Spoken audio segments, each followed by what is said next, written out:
Les étoiles nous matent. Pendant qu'on kiffe et qu'on apprécie nos plus belles vacances, la vie est calme, il fait beau, il est 2 heures du mat. On est quelques sourires à partager notre insouciance, c'est son moment-là, hors du temps, que la réalité a choisi pour montrer qu'elle décide et que si elle veut, elle nous malmène, elle a injecté dans nos joies comme une anesthésie. Souviens-toi de ces sourires, ce sera plus jamais les mêmes. Le temps s'est accéléré d'un coup, et c'est tout mon futur qui bascule. Les envies, les projets, les souvenirs, dans ma tête, il y a trop de pensées qui se bousculent. Le choc n'a duré qu'une seconde, mais ces ondes ne laissent personne indifférent. Votre fils ne marchera plus. Voilà ce qu'ils ont dit à mes parents.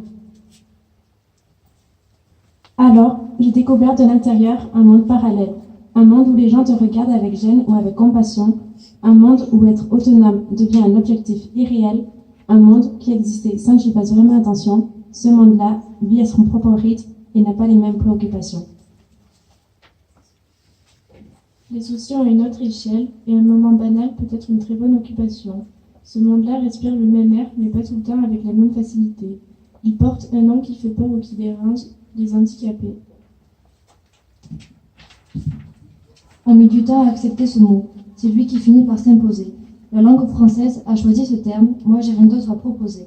Rappelle-toi juste que c'est pas une insulte, on avance tous sur le même chemin, et tout le monde crie bien fort qu'un handicapé est d'abord un être humain.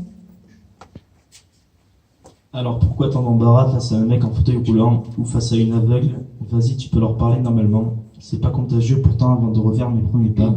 Certains savent comme moi qu'il y a des regards qu'on n'oublie pas.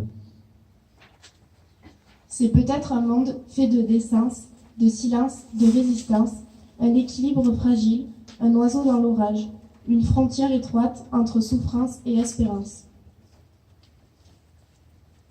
Ouvre un peu les yeux, c'est surtout un monde de courage, quand la faiblesse physique devient une force mentale, quand c'est le plus vulnérable qui sait où, quand, pourquoi et comment, quand l'envie de sourire redevient un instinct vital, quand on comprend que l'énergie ne se lie pas seulement dans le mouvement. Parfois, la vie nous teste et met à l'épreuve notre capacité d'adaptation.